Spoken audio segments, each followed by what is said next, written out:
días a todos. Hoy se estará presentando la penúltima conferencia del ciclo de conferencias de filosofía de la Asociación de Filosofía, de Estudiantes de Filosofía de la Universidad de Puerto Rico. Con nosotros hoy, y como todos los semestres, como parte del ciclo, se presenta el profesor Etienne Elmer, profesor de aquí del Departamento de Filosofía de la Universidad. Él ha presentado trabajos en muchas universidades europeas, americanas y latinoamericanas. Su especialidad es en filosofía antigua. Para nosotros tal vez no haga falta tanto preámbulo. Y obviamente pues su especialidad es en la filosofía económica de Platón. La conferencia de hoy se titula "De la marginalidad al centro, propuesta para repensar la filosofía política de Platón".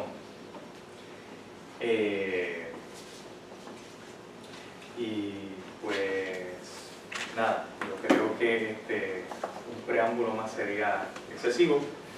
Con ustedes el profesor doctor Etienne Elmer. Muchas gracias. Bueno, creo que en el día de hoy un mejor título hubiese sido "Propuesta para repensar la política". Pero espero que esa presentación de Platón puede ayudar en esa dirección. El tema de la ponencia que voy a presentar hoy tiene que ver con una de mis dos investigaciones que tengo pendiente. Es una reflexión sobre una manera de pensar de otra forma la filosofía política de Platón, y una manera de pensarla que sea mucho más afín con lo que me parece ser su carácter dinámico y filosófico. ¿Qué quiero decir con esto?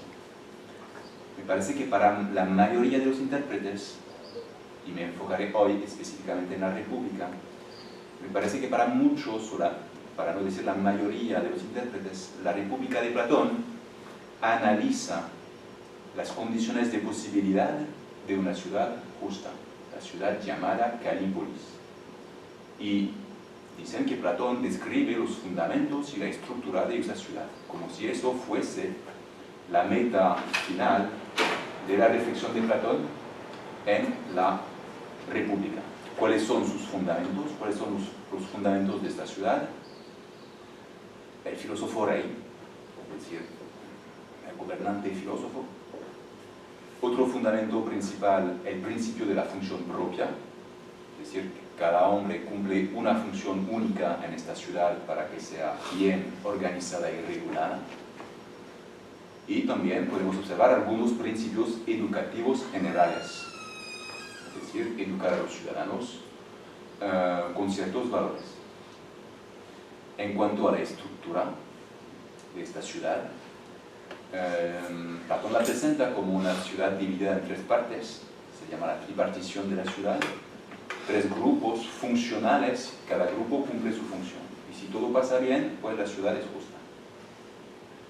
Eso es cierto, no es falso, pero me parece ser una visión muy limitada de lo que es la filosofía política de Platón en este libro. Esa lectura me parece estructural y dogmática o estática. Es estructural en el sentido que describe la arquitectura funcional de la ciudad justa, explicando cómo es que cada grupo contribuye a edificar esa ciudad. Es también una lectura, una interpretación dogmática, aunque tome en cuenta las distintas etapas de la elaboración de esa ciudad. Libro 2, primera ciudad sana, seguida por la ciudad enferma. A pesar de todo esto, esa lectura clásica o tradicional considera la Calípolis o la ciudad justa como un ideal fijo, inmóvil. Y estos intérpretes hacen como si la reflexión de Platón fuese solo un programa para aplicar, y no una reflexión sobre lo que es la política, sobre lo que es la ciudad. y no toma en cuenta tampoco las dinámicas o tensiones que se interponen ante su realización. Un ejemplo sencillo. No se toma mucho en consideración el libro 8 de la República. En este libro, Platón describe el deterioro progresivo de la ciudad a partir de la ciudad aristocrática o filosófica. Y algunos intérpretes, de los cuales los más famosos, como Julia Annas, escriben en su comentario extenso de la República que, cito, esta parte del libro es confusa y vana.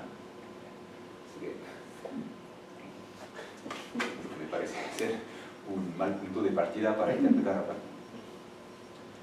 Bueno, eso para la presentación de la interpretación clásica. Creo que esa interpretación clásica no es falsa, repito, sino muy limitada.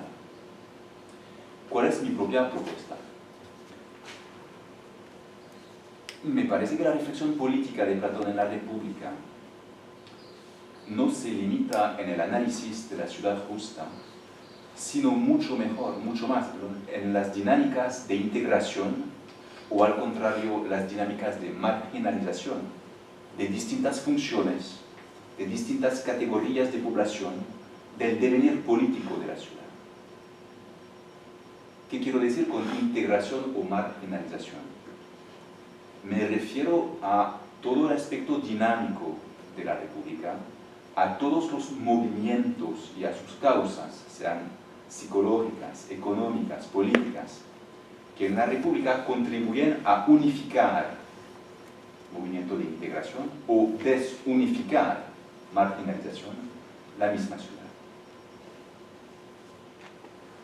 En otras palabras, creo que la descripción del ideal fijo de la ciudad justa de la República, de la Calípolis, es realmente solo la estructura que necesitamos para entender que hay movimientos que la propician o que la deshacen, y que eso es el contenido central de la propuesta política, de la reflexión política de Platón. Estos movimientos de integración y de marginalización ocurren a tres niveles distintos en la República, por lo menos. Primero, ocurren respecto a las grandes áreas funcionales de elaboración de la ciudad, y en particular en cuanto a la relación entre la economía y la política. Dependiendo de cómo se relacionan la economía y la política, observamos en la reflexión de Platón movimientos de integración o de marginalización. Quiero decir, integración de la política para que cumple su propósito, o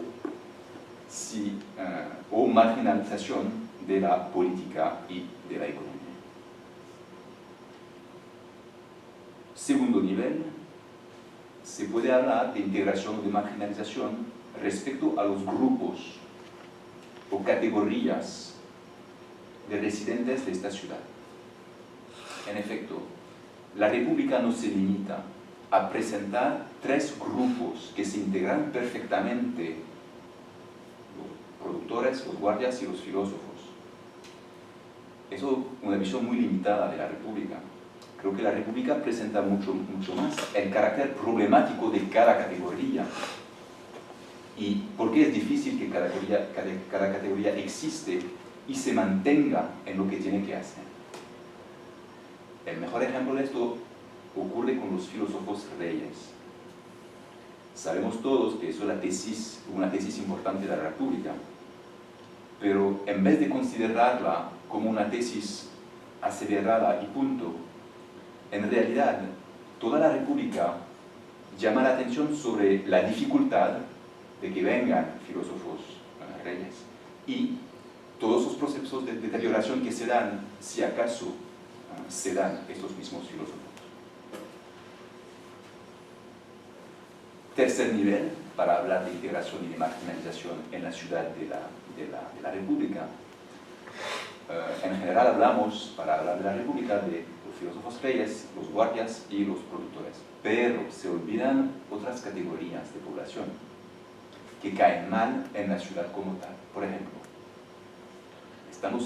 que Platón llama los incurrables, es decir, aquellas personas que parecen ser tan malas que no sabemos muy bien qué vamos a hacer con ellos. también habla Platón de los niños que no tienen ningún talento y que no pueden cumplir ninguna función. ¿Qué hacemos con ellos? Así que aquí también se nota que en lugar de tener una imagen muy fija, una estructura limpia y nítida, para decirlo así, de esta ciudad, hay cosas adicionales, cosas extras, que vienen a hacer que la misma ciudad es más un problema que una solución. En mi presentación de hoy voy a presentar estos 3 niveles que acabo de presentar en más detalles. Para aquellos que llegaron tarde, hay algunos textos aquí que voy a comentar. Si lo puedes hacer circular. Empiezo entonces con el juego dinámico que se da entre fuerzas económicas y fuerzas políticas en la ciudad de la República. Primero debo decir que esta relación entre política y economía en Platón y en particular en la República no ha sido trabajado hasta ahora. Son 2 esferas funcionales sumamente importantes para que se dé la posibilidad de realización de la ciudad. Pero de su relación depende la integración de la política, es decir, la posibilidad de su perfecto cumplimiento o, si pasa mal, dará lugar a su marginalización.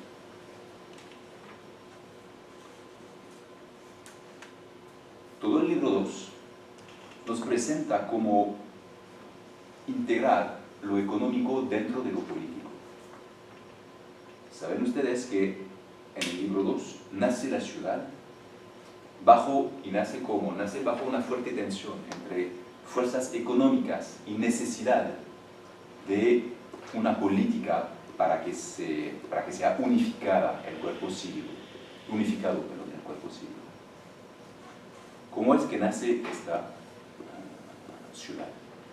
Es el texto número 1 que ustedes tienen. No voy a leerlo, el texto lo tienen ahora. Nos dice Sócrates en este texto que el origen de la ciudad son nuestras necesidades. Nuestras necesidades, casi al final del texto 1, la penúltima línea. Aunque según parece la forjarán la ciudad, nuestras necesidades. Nadie pregunta, pero ¿qué son esas necesidades?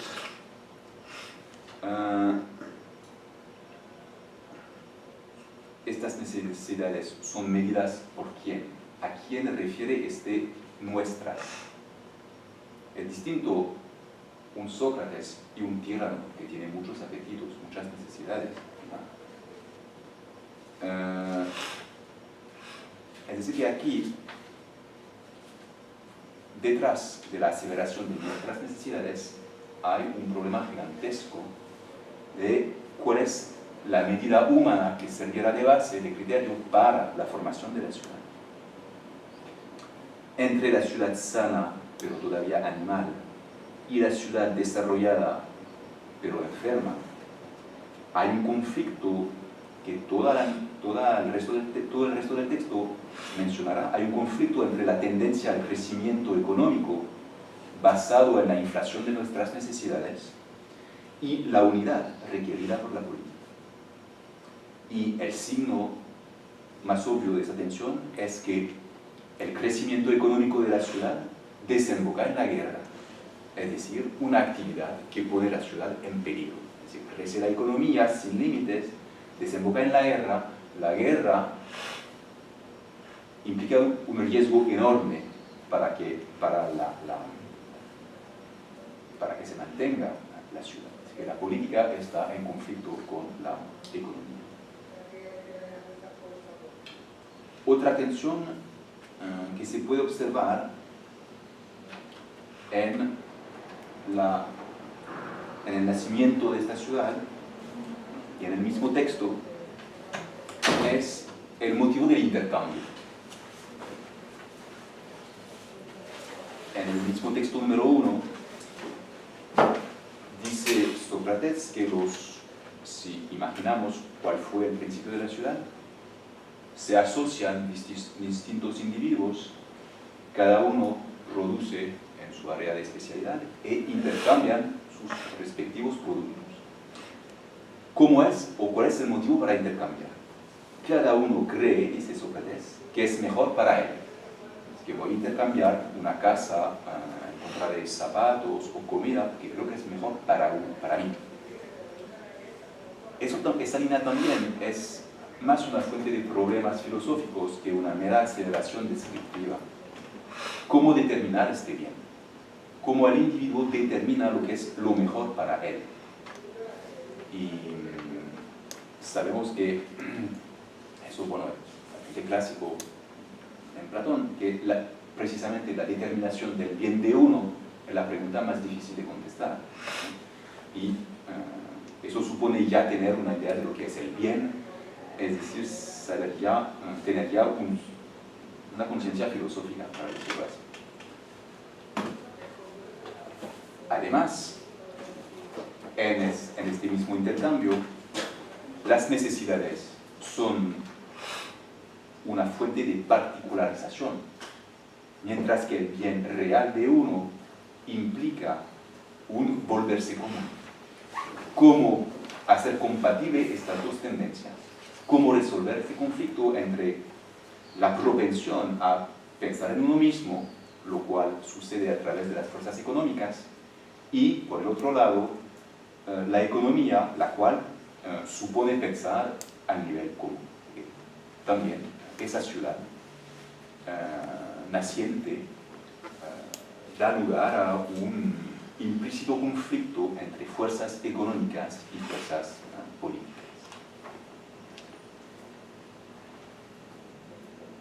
Otro ejemplo de esta tensión entre economía y política, el texto no está en el documento, pero ocurre en el libro 4, al principio del libro 4, en 4.19a, 4.21c, y Sócrates pregunta, a propósito de los guardianes, si el propósito de la reflexión política es considerar la felicidad exclusiva de los guardianes o considerar la felicidad de la ciudad entera. Es decir, que hay otra vez una tensión entre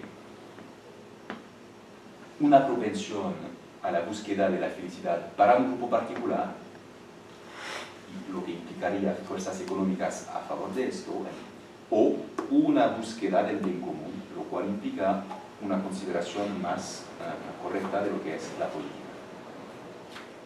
Que de entrada, en el libro 2 de la República, este juego entre economía y política favorece o propicia una integración de la política para que cumpla bien su trabajo, o al contrario, una marginalización de la misma política, es decir, desembocará en una política mala. Estos procesos de marginalización de la política se observan, y consecutivamente también de la economía, se pueden observar en el libro 8 que mencioné al principio de mi presentación.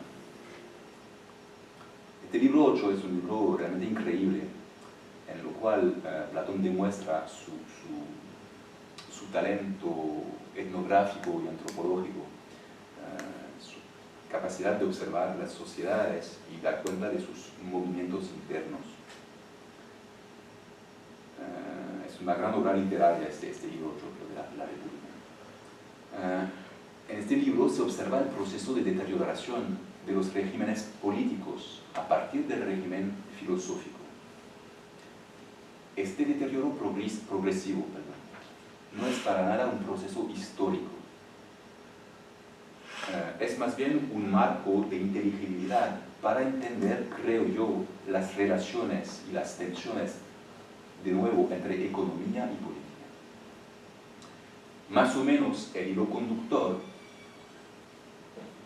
de este proceso, a partir del cual pasamos de la aristocracia a la timocracia, a la oligarquía, a la democracia y terminamos con la tiranía. El hilo conductor de este proceso es el siguiente, creo. Los gobernantes, poco a poco, son cada vez más incapaces de controlar las fuerzas económicas que destruyen la unidad cívica. Así que la política se encuentra progresivamente marginalizada de su lugar propio, de su lugar funcional propio, lo cual está ocupado por la economía. Pero lo irónico es que esa economía que ocupa el espacio de la política no es tampoco una economía eficiente o buena, precisamente porque va a gastar muchísimo. Eso suena muy contemporáneo. No voy a comentar todos los regímenes políticos de este libro 8, voy a enfocarme en el régimen aristocrático y en el régimen oligárquico, que me parecen más como relevantes para entender esta relación entre política y economía.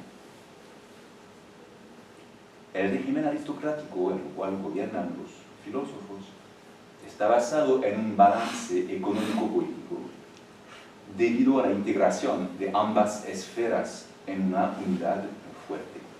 Cada grupo cumple con su función y lo hace dentro de un marco de intercambio funcional. Hay un texto en el libro 5, que no está incluido aquí, libro 5, 463 A y B, que explica cómo es que se relacionan los distintos grupos en la ciudad perfecta o aristocrática o filosófica. Igual. Dice Sócrates, en este régimen político,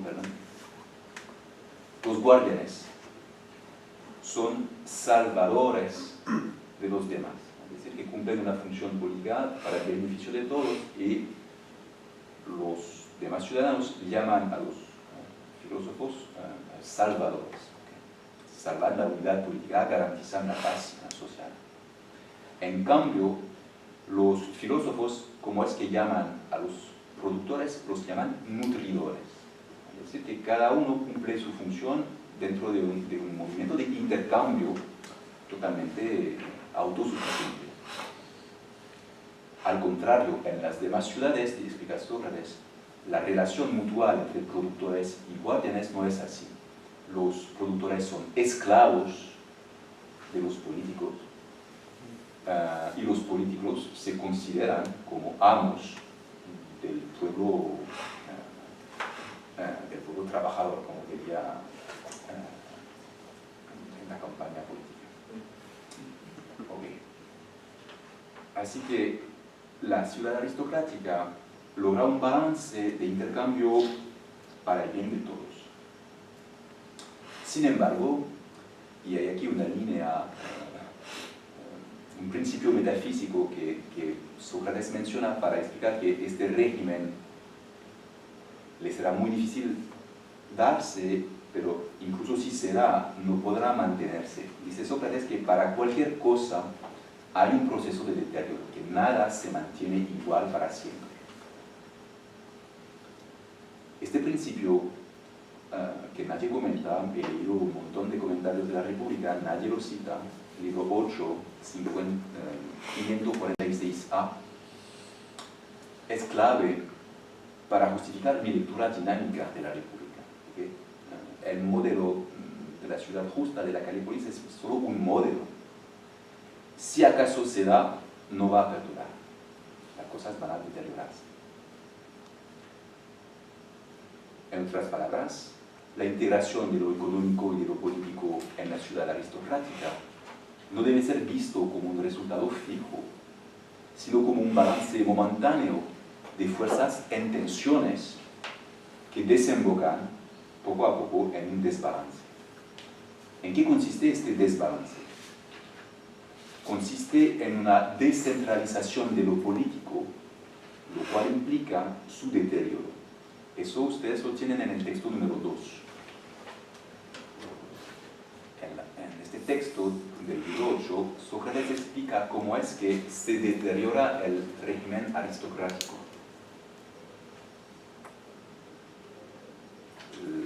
No voy a leerlo, voy a comentar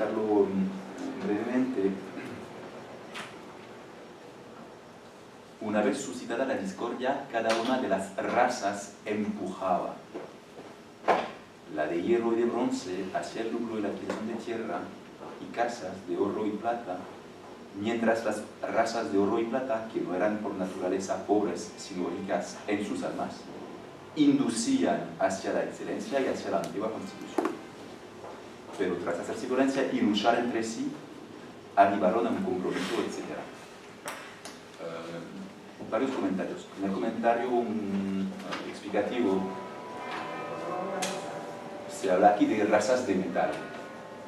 Para aquellos que no están familiarizados con la República, eso alude a un mito que Platón utiliza para describir las distintas categorías de población de la República, y a cada tipo de metal le toca una función. Las almas de oro están destinadas a volverse filósofos y gobernantes, las de plata a ser guardianes, a ser militares, y las de hierro y bronce, los productores. No puedo entrar demasiado en el detalle, pero es como un mito que Platón utiliza para mantener la unificación de la ciudad, y dice que cuando la ciudad sea gobernada por las almas de hierro, llegaremos al fracaso. Es decir, la economía. Segundo comentario, se habla aquí de razas. Razas también no tiene que ver nada con cualquier tipo de carácter etnográfico ni nada. Es una referencia puede ser una referencia a dos cosas, o a las partes del alma, o a los distintos grupos que componen la ciudad justa. En esta última hipótesis, si se trata de los grupos funcionales de la ciudad de la República, ¿qué dice el texto? El texto alude, y eso también lo tomo como una buena indicación del carácter dinámico, de que el objeto de Platón en la República es uno dinámico y no un modelo fijo. Son todos esos verbos que están en itálicas en el texto: empujaba, inducía, luchar, hacerse violencia, que reflejan que esto no se da como que esta ciudad no es un modelo fijo, sino que hay movimientos siempre, tensiones. ¿Qué pasa? Lo que pasa es que se rompe el intercambio funcional que he mencionado, es decir, el intercambio funcional entre están los nutridores y están los guardianes, que son salvadores de los productores. Eso termina. Ahora, aquellos que gobiernan también se encargan de producir. Es decir, que dejan de atenerse al principio de la función propia. A cada uno le toca hacer una función única. Ahora empiezan a meterse en distintas áreas y a mezclar tareas políticas y económicas. Aparece aquí una solución temporera. Poner todo, como dice la traducción al español,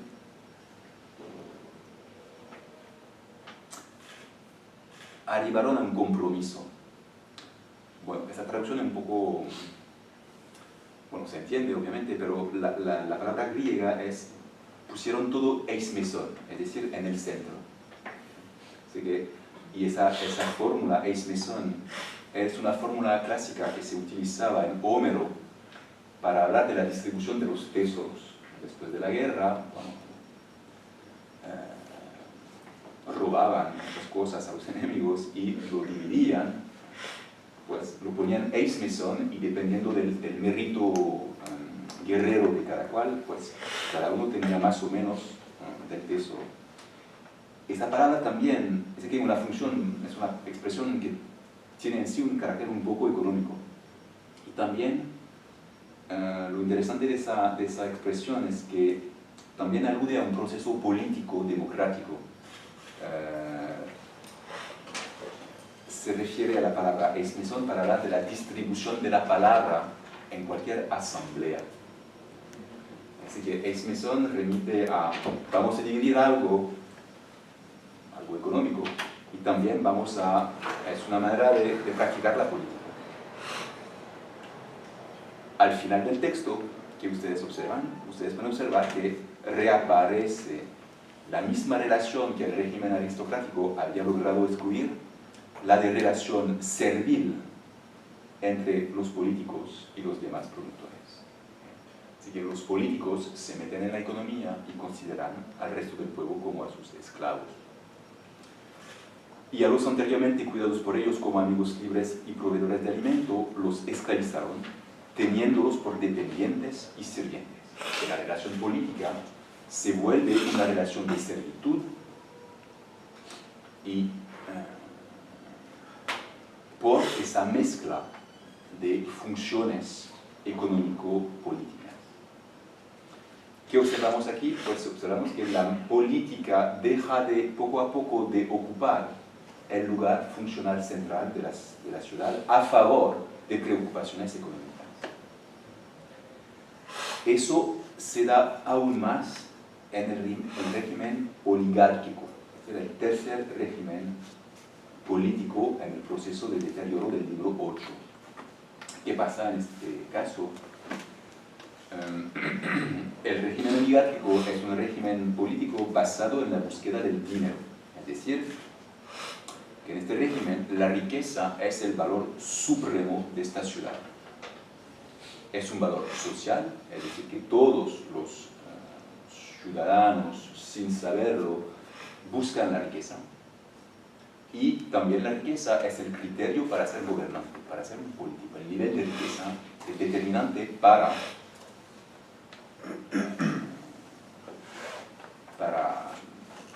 conseguir el poder.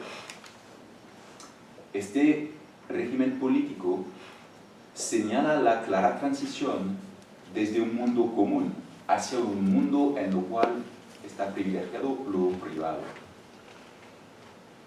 Todos están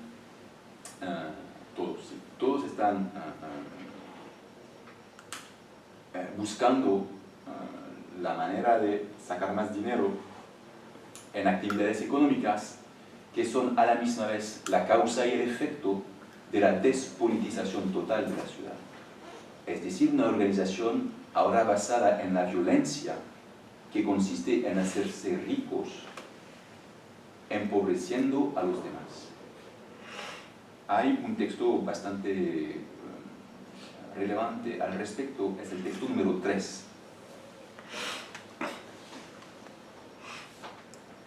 Vale la pena leerlo en el día de hoy. Dado que los gobernantes de la ciudad oligárquica son gobernantes por poseer cuantiosos bienes, no estarán dispuestos a poner freno mediante ley a los jóvenes que se vuelvan licenciosos y prohibirles que gasten su patrimonio y se arruinen. Lo que sería bueno hacer para limitar los gastos de los jóvenes, sino que les compraran sus propiedades y les prestarán a interés para llegar así a ser más ricos y tenidos en masas.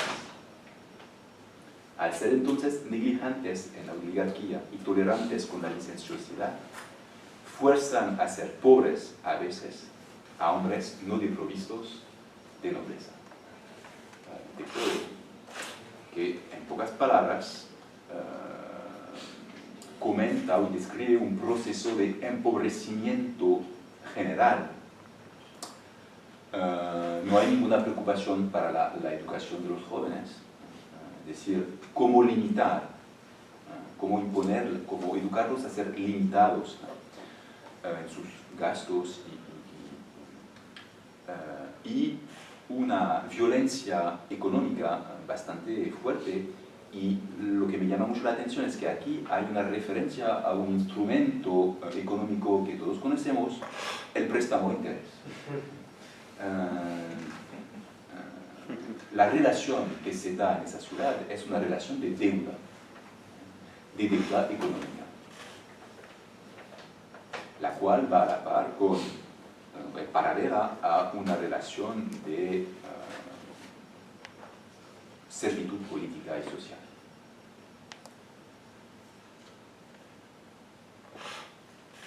En este régimen, en el resto de la descripción que Platón hace de la oligarquía, Platón alude, o Sócrates, mejor dicho, alude a la confusión total que se da en este régimen en las distintas funciones. Los mismos políticos son businessmen, ¿no? Ya dejan de ser políticos de verdad. Hay una confusión total que perjudica tanto a la economía como a la política. Y creo que podemos decir, y otra vez, creo que este párrafo es un buen ejemplo, igual como el anterior, como el texto 2, de que lo que le interesa a Platón no es hacer el retrato de un régimen, sino describir o analizar las transformaciones mutuas que salen del juego entre economía y política. Y me parece también que ese texto tiene un carácter muy dinámico. Bueno, paso ahora al segundo nivel de integración y marginalización que presenté en la introducción. Quiero hablar de la integración y marginalización de los grupos funcionales que componen esa ciudad. Y voy a enfocarme en los filósofos reyes. Bueno, la tesis de los filósofos reyes es probablemente la tesis más famosa de la República. Cualquier estudiante de filosofía, aunque aún si no ha tomado una clase de Platón, sabe que Platón quiere que los filósofos sean reyes como solución a todos los males humanos. Es la gran tesis del libro 5 de la República. Sin embargo, y eso, bueno, el título de muchos comentarios académicos, de libros académicos, es El filósofo rey, o El filósofo king, o El filósofo roi, como título, como si eso fuese una tesis central ya tomada por sentada.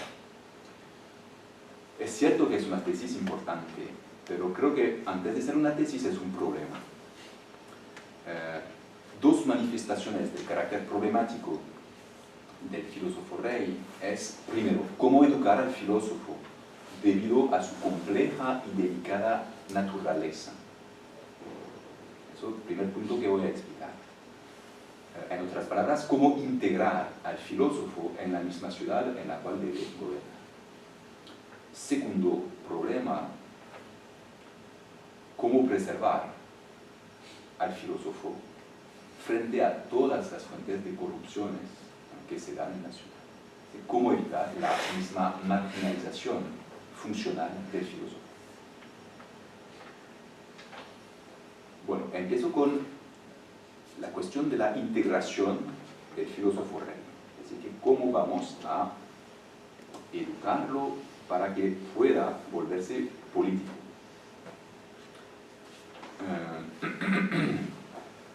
En el libro 2 y en el libro 3 principalmente. No hablaré del libro, hablaré después del libro 6. Pero primero en el libro 2 y en el libro 3 de la República se habla mucho de la educación del carácter del futuro filósofo. Y al leer el texto de la República en detalle, creo que Sócrates no se contenta de dar etapas para decir, bueno, vamos a hacer esto, después vamos a hacer esto, como un plan de trabajo para llegar a la formación del filósofo. No. Eso es cierto, pero hay otra cosa que me parece igual de importante. Sócrates dice que todo lo que tiene que ver con la preservación de la ciudad es muy importante que sea bien ejecutado. Lo importante no es tanto la tripartición funcional como tal de la ciudad, sino el peligro de confusión funcional. Si ustedes leen el famoso texto de la noble mentira, la noble mentira, es decir, ese mito de las almas de metal, cada uno tiene un alma de cierto metal, hay que las distintas almas no deben mezclarse, cada cual debe quedarse en su grupo, y con todo eso la ciudad se quedará muy bien. si ustedes leen en detalle este texto, se darán cuenta de que lo importante para Platón no es solo describir la tripartición, sino decir, bueno, debemos hacer todo lo posible para evitar la confusión. Así que yo leo este texto más bien como una advertencia ante el peligro de confusión funcional entre las categorías. ¿Cuál es el peligro? El peligro mayor es el peligro que tiene que ver con los filósofos. Pretender ser un filósofo cuando uno no lo es, será peligroso para la ciudad. O si un filósofo no pertenece a la categoría correspondiente, también es un peligro para toda la ciudad. Después pasan a la descripción de la naturaleza del filósofo. En la descripción de estas etapas del carácter del filósofo, ustedes, si se refieren a los textos, verán que no es una mera lista de características, como ya he dicho, sino una construcción en la cual cada característica es el resultado de una dificultad y ese resultado da lugar a una nueva dificultad. Así que Sócrates está describiendo a la misma vez cómo debe ser el carácter del filósofo para gobernar, y a la misma vez está diciendo que quizás no será posible realizarlo porque cada característica es problemática. Voy a dar ejemplos para que ustedes me entiendan mejor. Dice primero Sócrates que deben ser valientes. Una característica para gobernar, muy bien. Pregunta Sócrates, ¿pero cómo evitar, si son valientes, que sean hostiles y violentos contra los mismos ciudadanos? Es decir, ¿cómo hacer para que su valentía, su fuerza, no vaya dirigida hacia sus conciudadanos? Contesta Sócrates, no es fácil. No se contenta con decir, bueno, deben ser valientes. De inmediato alude una dificultad con esa valentía. Después de haber llamado la atención sobre el problema, se le ocurre una solución a Sócrates. Deben ser a la misma vez valientes y suaves. Muy bien, pero eso da lugar a otra dificultad. ¿Cómo puede coexistir en una misma persona dos características contrarias? De nuevo, apenas acabamos de tener una solución que entramos en otra dificultad. Dice Sócrates, eso es casi imposible. Era difícil para el primer carácter, la valentía, para que no sea usada en contra de los ciudadanos. Ahora, bueno, tienen que ser a la misma vez suaves y valientes, pero eso es casi imposible, porque son caracteres contrarios. Sin embargo, llegamos a una posible solución. Dice Sócrates, tengo una idea. Hay un animal que parece tener ambas características a la misma vez. Se trata del perro. Los perros son amistosos con sus amos y hostiles con las personas que desconocen, que no conocen. Es un buen perro. Muy bien, por fin tenemos una solución. El filósofo debe ser como un perro. En otras palabras, eso no es una mera metáfora, es también que se da en la naturaleza animales en los cuales se observan caracteres contrarios. De modo que si eso se da en un perro, podemos imaginar, no es irracional suponer que pueda darse en un ser humano. Sin embargo, esa solución es temporera. Sócrates alude a una dificultad. ¿Cómo educar? Eso es la gran diferencia entre el perro y el ser humano, que el ser humano necesita ser educado para llegar a tener ambos caracteres. ¿Cómo educarlo? Otra dificultad. Solución, lo educaremos con música y gimnasia. Pero ¿cómo? Otra dificultad. Se tratará de proponer un balance entre música y gimnasia. Un exceso de música. La música cubre mucho más que lo que nosotros llamamos música. Tiene que ver con poesía, canto, baile, etc. La música excesiva desemboca en una blandura del carácter. Y un político no puede ser blando. Al contrario, un exceso de gimnasia desemboca en brutalidad. Y tampoco los gobernantes deben ser brutales. En otras palabras, en ese breve resumen de la educación del carácter del filósofo en el libro 2 y en el libro 3 de la República, Sócrates no enfatiza lo que hay que hacer, sino más bien la dificultad de la educación del filósofo. Todo eso nos lleva a la pregunta, ¿eso no es posible en el filósofo rey? Claro, es un ideal genial para posiblemente que terminen el mal en la ciudad, pero creo que con todas esas preguntas, el centro de la República no creo que sea tanto el filósofo rey, sino todas las dificultades que existen para que sea posible el filósofo rey. Vamos a suponer la existencia del filósofo rey, como hace Sócrates. Ahora voy a hablar de su marginalización, es decir, de su deterioro. Por sus características, el filósofo es una planta muy frágil. Eso es muy consonante con lo que dice Nietzsche, ¿verdad? El filósofo es una planta muy delicada y si no tiene el ambiente socio-político-cultural para desarrollarse, pues no hace nada bien, no puede producir. El filósofo platónico es igual, es una planta muy frágil, muy expuesto al deterioro. ¿Y a qué se debe el deterioro? A un mal contexto socioeconómico-político. Hay toda una parte que no se trabaja mucho, de hecho, de la República, es el libro 6, las páginas 491, 492, hasta 94, que son páginas sobre el deterioro del filósofo, la perversión del filósofo.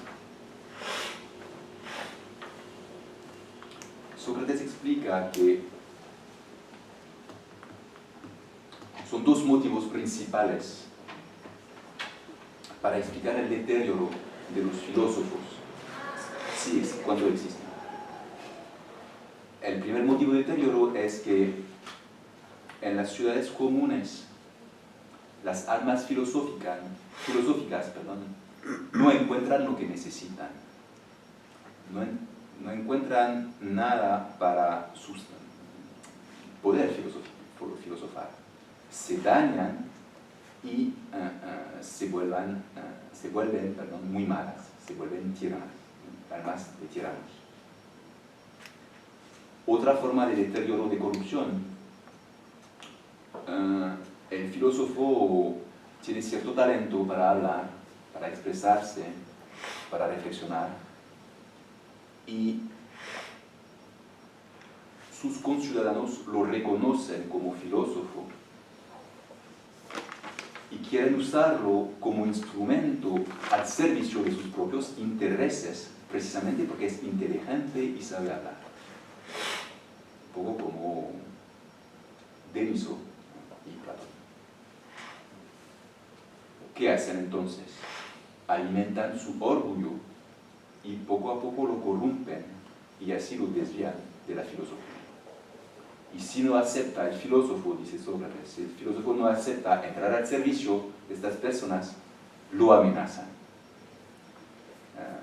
Así que ninguna ciudad está dispuesta a acoger bien al filósofo. Y el filósofo tampoco tiene las condiciones idóneas para mantenerse. Sócrates es una excepción divina. Todo lo que dice Platón sobre la naturaleza del filósofo en la República, de cierto modo no aplica a Sócrates. Sócrates habla de los demás filósofos, no habla de él mismo. Él no se dejó corrompir. La situación del filósofo es una muy precaria. Y Sócrates lo presenta no como una solución óptima, sino más bien como una dificultad, por la casi incompatibilidad que se observa entre el filósofo y la misma ciudad. Y creo que el ejemplo del filósofo rey, y hubiese sido posible hacerlo con las dos otras categorías, pero me parece que la del filósofo rey es la más relevante para explicar que en vez de proponer un programa para aplicar y hacer una ciudad perfecta, Sócrates enfatiza mucho más lo difícil de llegar a un filósofo rey, lo fácil de corromper al filósofo rey. Así que el punto medio en el cual está el filósofo rey puede gobernar, ese punto es solo un criterio de referencia. Lo que se da efectivamente es más bien dificultad para su formación, facilidad de su corrupción, dificultad para integración política del filósofo, facilidad de su marginalización política. En tercer lugar, después de la relación entre economía y política, después del estudio de una categoría específica de la ciudad de la República, voy a hablar de las categorías de población que nadie menciona, son un poco categorías extras y nadie las menciona porque no sabemos hacer con ellas. No caen dentro del modelo, así que bueno, pero si Platón las menciona, tienen sentido. La dificultad para el intérprete es tratar de buscar una forma de interpretación para estas categorías.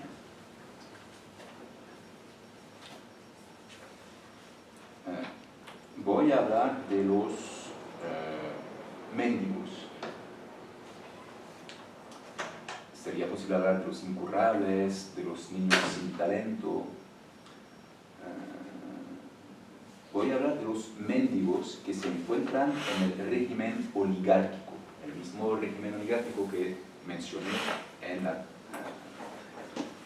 primera parte de mi presentación.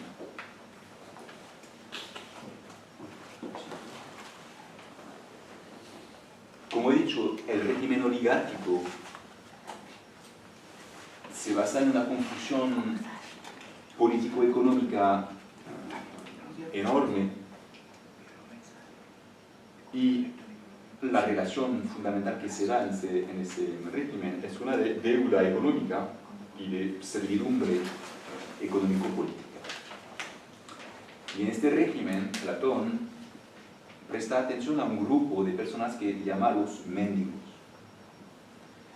¿Qué son estos mendigos? Son un síntoma económico-político, es decir, a la misma vez una señal de algo y un efecto de algo. Eso es el texto 4. En el régimen oligárquico, el mendigo señala la deficiencia de la organización socioeconómica.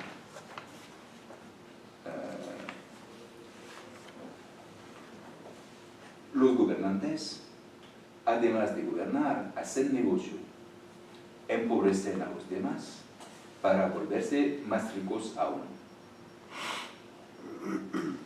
Aquellos que ya no tienen más recursos, no tienen otra opción para sobrevivir que pedir dinero o cualquier cosa en la calle. Sin embargo, alude también Platón en el régimen oligárquico a una tendencia muy fuerte al gastar todos sus recursos. Aquellos gobernantes que también están propensos a gastar todos los recursos que consiguen, a la misma vez se hacen a ellos mismos mendigos. Es decir, que, en otras palabras, el volverse mendigo es una manera de... es la forma bajo la cual la política oligárquica, es la manera que el régimen oligárquico tiene de... es el futuro que propone para sus ciudadanos.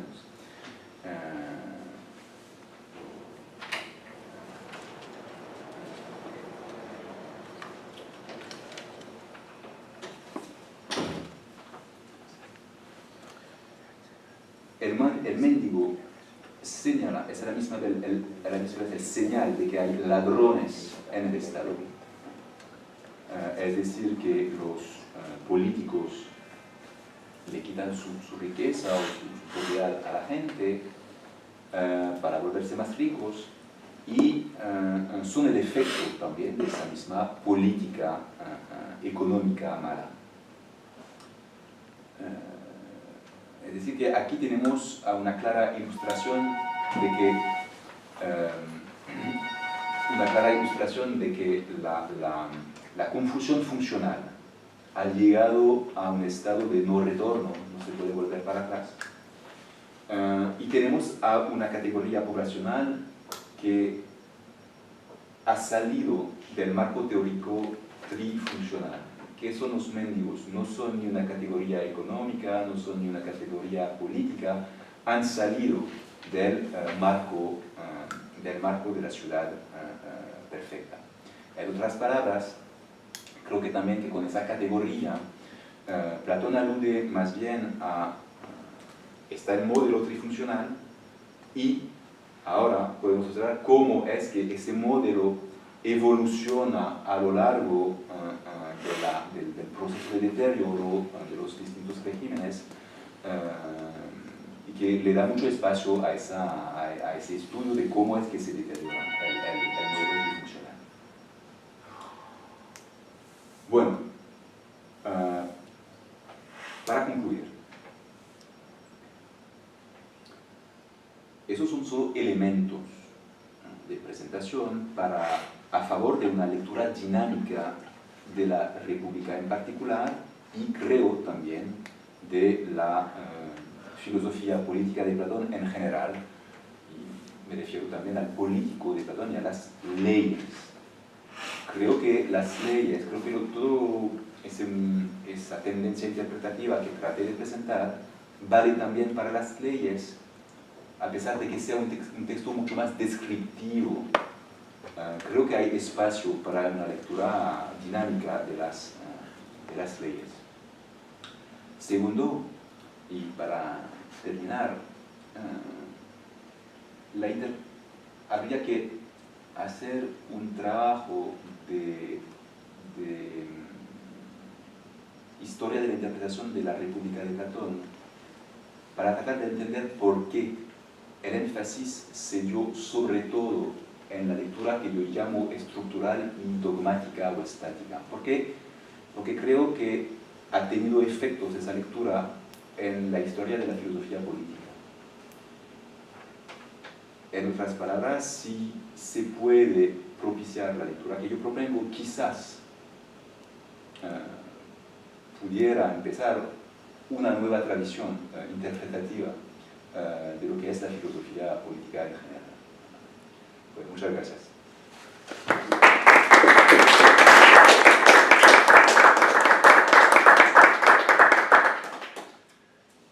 Pues tenemos tiempo y un espacio para preguntas. Si alguien quiere comenzar, ¿tienen preguntas para el profesor Hermet? ¿Qué tal? Me voy a preguntar una cosa que me interesó. Cuando habla de que el filósofo es más fácil que se corrompa que llegue a ser un gobernante, ¿se refiere por motivos causales de la estructura estática de lo que es el gobierno o más bien como una condición de la dificultad de ser mismo filósofo y ser mismo gobernante?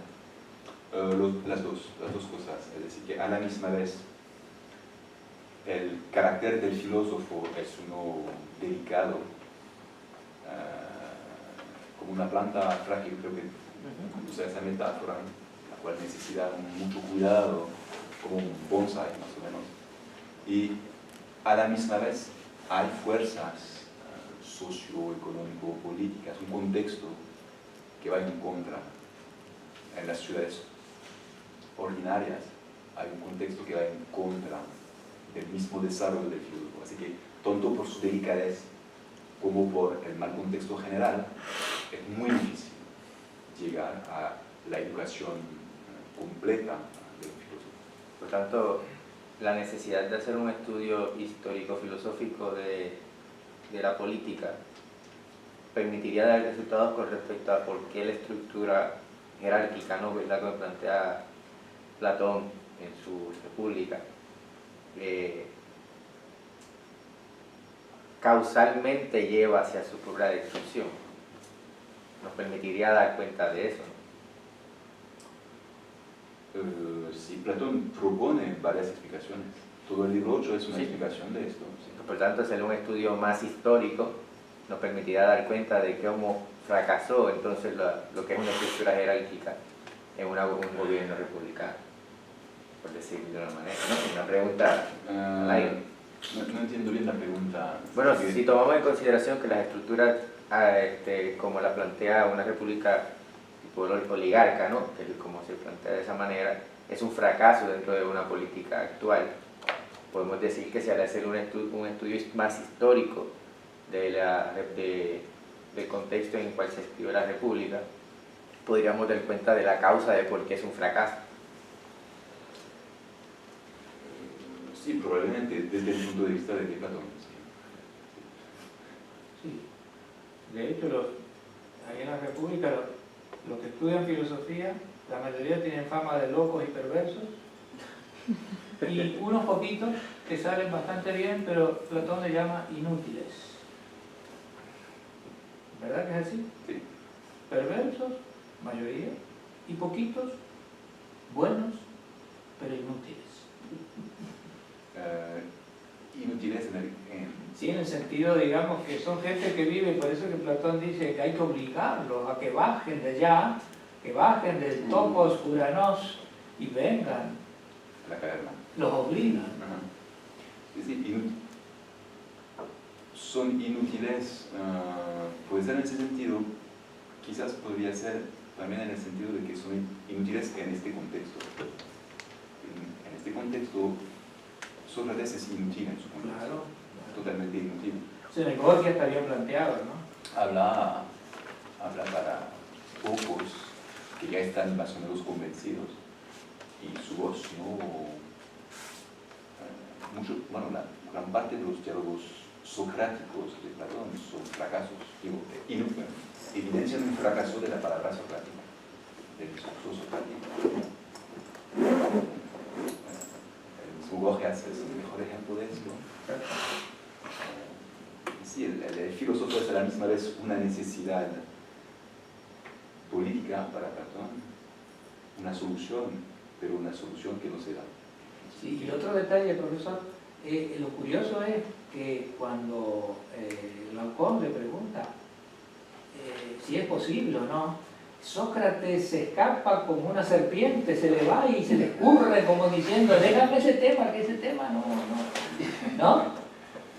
Sí, la cuestión de la posibilidad de la ciudad justa es una cuestión en sí, la cual tiene que ver con el carácter utópico o no utópico de esta ciudad.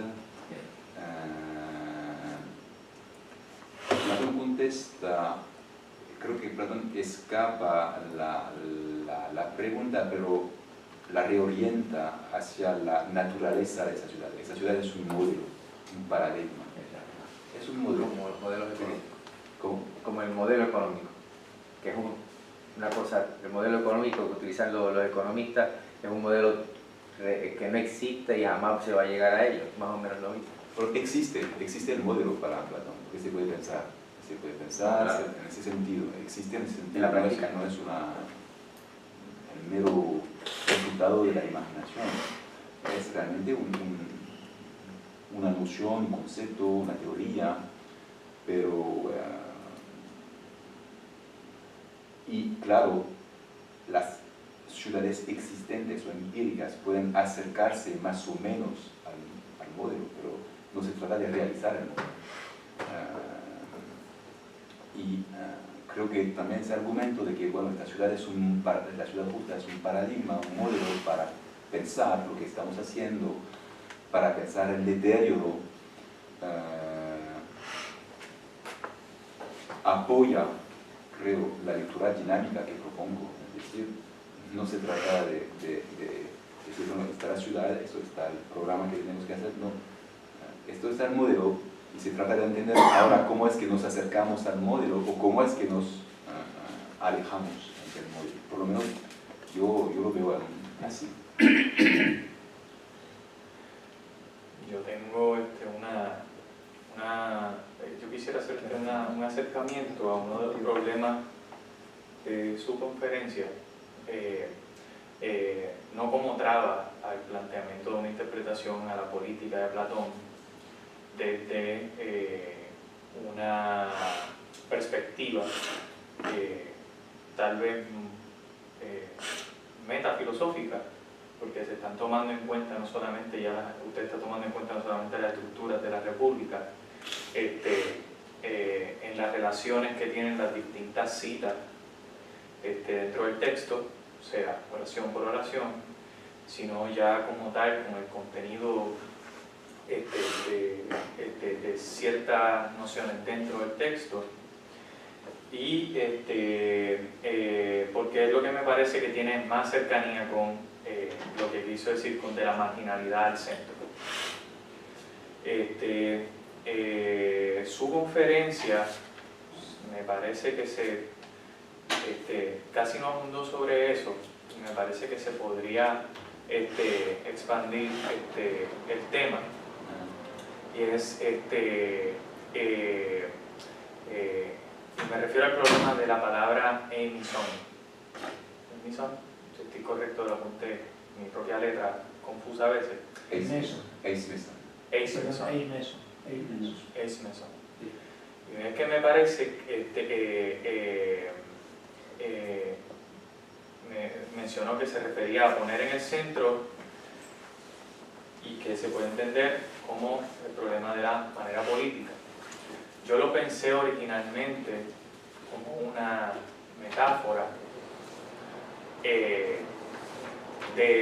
no solamente de una lucha,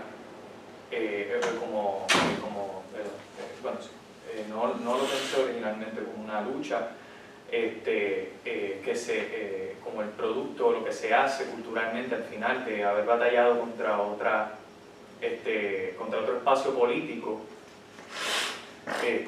como por ejemplo podría ser otra poli, que luego se traen los tesoros y se ponen en el centro y se distribuyen, sino incluso como un éismeson de el dueño de la tierra con su producto, y que quienes conforman la polis llevan sus tesoros a la venta y conforman la polis una vez se abastecieron ya y se comunican en sí. De modo que de la marginalidad, es decir, de los productores alrededor de la ciudad, lo llevan al centro y llevan a cabo el éismeson como tal. Entonces quisiera, ya desde esa metafilosofía, me gustaría que abundara sobre ese asunto, porque ¿qué tipo de producto, qué tipo de tesoro puede dar un filósofo, puede traer al centro? ¿Qué tipo de política económica puede traer?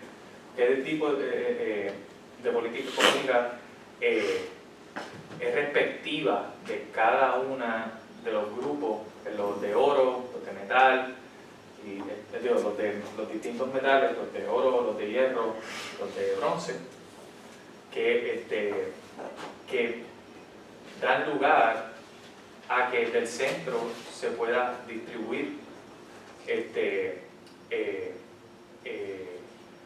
bienestar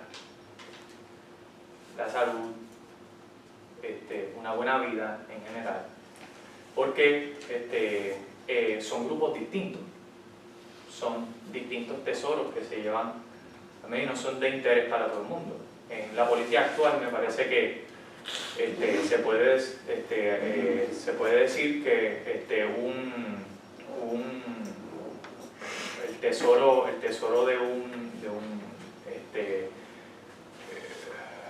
del defensor del aborto, por ejemplo, que puede ser a lo mejor el tesoro de una vida, no quiero extralimitar el ejemplo, pero el tesoro de una persona que defiende, por ejemplo, el aborto, o el tesoro de una persona que defiende, por ejemplo, el arte por el arte, se distingue de su contrario, filosóficamente pues son distintos. Ahora, esos problemas los tiene que ocupar el político. El político se va a encargar de traer la distribución de todas esas políticas internas dentro de la sociedad, dentro de la polis. Entonces,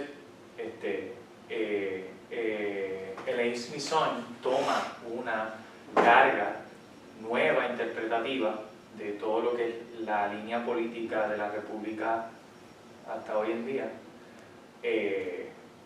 y me gustaría que abunde más sobre ese concepto porque casi no abundó, y me parece que de la marginalidad del centro se trata precisamente del Smithson. Y, ¿verdad?, corregirme si no se trata de Smithson.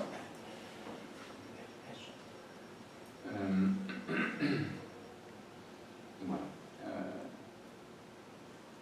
el título desde la marginalidad del centro, la palabra marginalidad, y empecé a trabajarla porque mi acercamiento a Platón fue primero, digo, en los 2 últimos años, fue primero trabajar sobre el tema de la marginalidad social en la filosofía antigua o en la poesía antigua.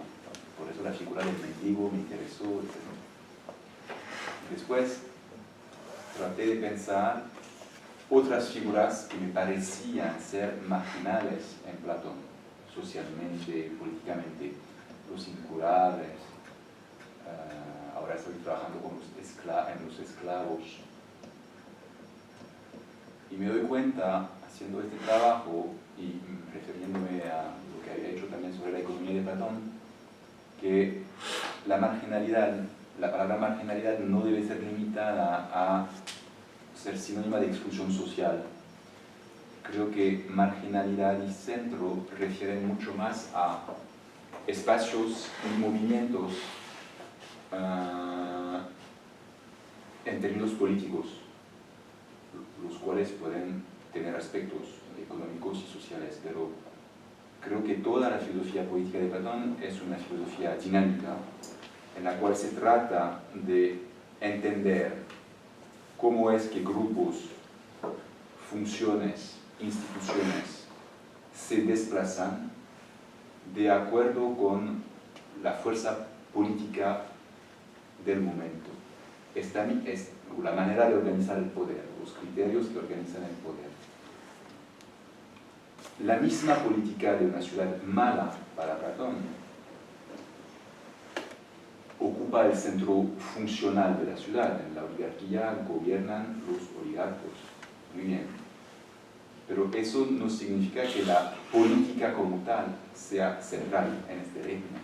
Al contrario, por ser mal realizada, por ser malos gobernantes, ellos mismos marginalizan a la ciudad, a la política. Y a la misma vez, de cierta manera, marginalizan también a la economía porque no logran desarrollar una economía correcta. ¿Cuál sería el centro? El centro es lo que llamo acercarse a la integración de estas distintas funciones, categorías, para que la economía cumpla bien su papel económico, para que la política cumpla bien su papel político, es decir, mantener esa unidad cívica. Así que el centro de mi título no es idéntico con el eis meson homérico o democrático o predemocrático. El centro del título es más bien lo que quiero decir con integración, es decir, integrar funciones en un todo casi orgánico, en lo cual todo funciona bien. Y hay distintas maneras de marginalizarse para estas funciones, categorías, áreas funcionales distintas. Pero Platón presenta una manera única de integrarse, de llegar al centro, es decir, para decirlo de manera muy sencilla, una economía regulada por la política, o controlada por la política. Así que el eis meson del texto 2 no es ese eis meson que podría servir que puede ser definido como integración en un todo bien compuesto a favor de todos.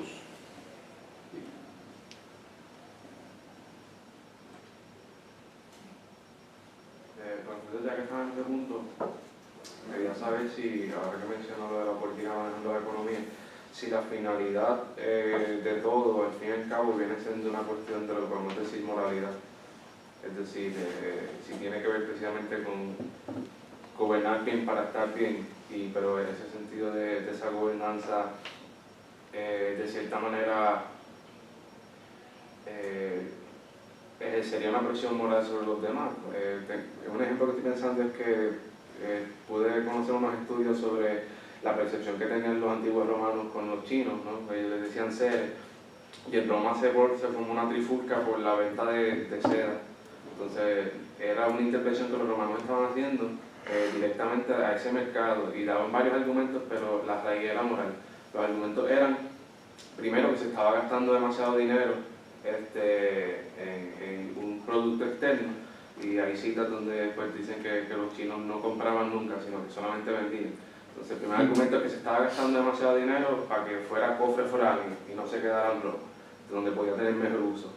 Y el segundo argumento tenía que ver precisamente que esa compra de seda respondía a una inmoralidad de los hombres romanos por no ponerle restricciones a sus mujeres, en el sentido de que alguien como Cicerón, por ejemplo, argumentaba que por la seda la mujer podía cubrirse el cuerpo pero enseñar su desnudo. Entonces era lo total que viene siendo moral. Entonces este tipo de, no sé si cuando refiere a la política controlar la economía, precisamente, quizás no en este caso, pero detrás de todo eso hay un talante de moralidad, o es simplemente hacer que funcione bien, reconociendo que hay decadencia, puedes decir, bueno, hay decadencia, hay un incurable, yo quiero salvar lo más que yo pueda, ¿no? Más allá de decir, puedo salvarlo todo. Sí, gracias por la pregunta. Creo que hay dos niveles de discurso en Platón. Hay un nivel incluso teórico, en lo cual, filosófico, en lo cual Sócrates o el ateniense, las leyes, explican el por qué la ciudad debe ser organizada de esa manera, porque la política debe controlar la economía, para decirlo de manera rápida. El argumento aquí es político. El bien político para Platón es la unidad del cuerpo cívico, es decir, no solo la paz entre los miembros de la colectividad cívica, sino más bien, y sino también, relaciones de filia, de concordia. Eso, la unidad política es, tan pronto empieza a deshacerse una sociedad, hay conflictos, violencia, y para Platón eso le parece ser contradictorio con la misma idea de política, es decir, hacer polis. Que aquí el argumento es meramente político. Las fuerzas económicas son fuerzas dejadas por sus cuentas, son necesarias, pero si no las controlamos, propician. La economía no es para nada mala para Platón, pero si no está controlada, propicia tendencias que los seres humanos tienen en, bueno, privilegiarse a ellos mismos. Es el primer nivel de discurso. El segundo nivel de discurso en Platón es ese nivel que se da un poquito en la República con la noble mentira, pero que se da sobre todo en las leyes. Y Platón está consciente de que la mayoría de los ciudadanos de su ciudad no serán filósofos. ¿Cómo es que debo hablar? ¿Cómo es que debe hablar el político para que su misma teoría tenga una contraparte efectiva en la ciudad y en las relaciones entre los ciudadanos? Aquí sí, los argumentos son morales. La riqueza, por ejemplo, el principio de las leyes, hay toda una reflexión sobre la jerarquía de los valores, valores divinos, valores humanos. En los valores humanos, la riqueza es la menor. Es un valor, es necesario generar ingresos para que la ciudad lo tenga todo, pero no se debe considerar como el mayor bien, porque hay otros valores más importantes. Aquí sí el argumento es moral. Así que las leyes para esto son un texto muy interesante porque se articulan estos dos niveles. Y Platón está muy consciente de que, bueno, para que sea efectiva una política debe ser presentada y debe ser entendida por personas que no necesariamente son filósofas. Así que cómo articular ambos aspectos. Eso hace las leyes un texto que puede parecer un poco aburrido, como una lista de medidas, de leyes. Pero si entendemos que hay un juego entre estos dos niveles, ya tienen más interés filosófico. Sí, en ese contexto, profesor, lo que tú decías, Platón también lo relaciona ahí en la República con las tres partes del alma. La riqueza tiene que ver del ombligo para abajo. ¿Entendiste? Los militares son, digamos, la parte del centro. El filósofo estaría aquí, ¿no? Y siempre hay un orden moral en todo eso. Precisamente, ¿qué es la justicia? Es la armonía, lo decía el profesor. La justicia es la armonía entre las tres partes. La función de la vique, y si tú lo ves en las cuatro virtudes, vas a ver que la vique, la justicia, es la que armoniza la prudencia, ¿verdad?, la valentía y la moderación del ombligo para abajo, ¿no? Está todo relacionado, ¿verdad, profesor? Más o menos.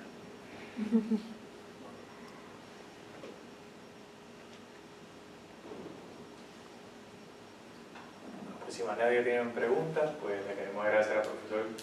Gracias por la invitación. Se me olvide agradecer la invitación, siempre es un placer estar.